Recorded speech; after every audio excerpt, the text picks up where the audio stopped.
دغه یوه پوښتنه چې زه له دوی وکړم دا زموږ وطنداران چې کوم دي یا د هغه رقم پر کرسۍ ناست چې کوم پر منصب ناست خلک چې کوم دي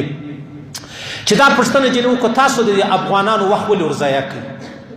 تاسو د دې افغانانو وخت ولې ورضایع کوئ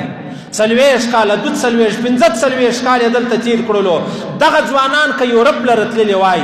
دا ځوانان که هغه کفري ممالکو لره تللي وای جرمني راواخله استرالیا راواخله کینډا راواخله امریکا راواخله فرانس راواخله چې هلته تللي وای دونه به ذلیله سوي وای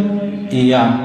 دومره به خوار سوي وای یا در دې به عزتمن هم وای مالدار هم وای خوندور هم وای تاسو راولاړ سواست پلاردار خلک مې داسې ذلیله کړو چې نن هغه خالص ولوی رب ته پورې یاد کوي چې یا الله زما خو دومره فکر نه و زه خو دلته په دې رالم چې دا د مسلمانانو وطن دی خو زما سره تر یهودو هم بد چلن چې دی هغه کول کیږي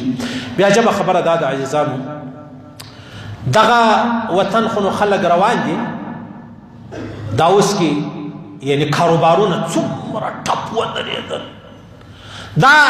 کاش کې زموږ وطن یوازې له مهاجرو سره دښمني کولی له خپلوانو سره نه چې څومره ستا سره کوي دغومره زموږ سره هم کوي تاسو دې وطن او د دې ښار پوښتنه وکړئ خلک په کرایو پورې حیران دي خلک د ماښام پر ګوله حیران دي او زموږ د دې وطن څومره لویه سرمایه وځي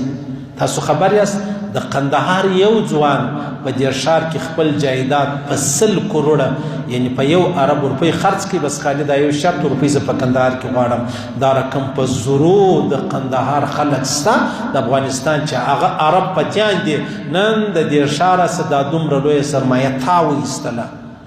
د هغه وطن دښمني دې هم په غاړه اخیستې ده د دې وطن دې هم په غاړه اخیستې ده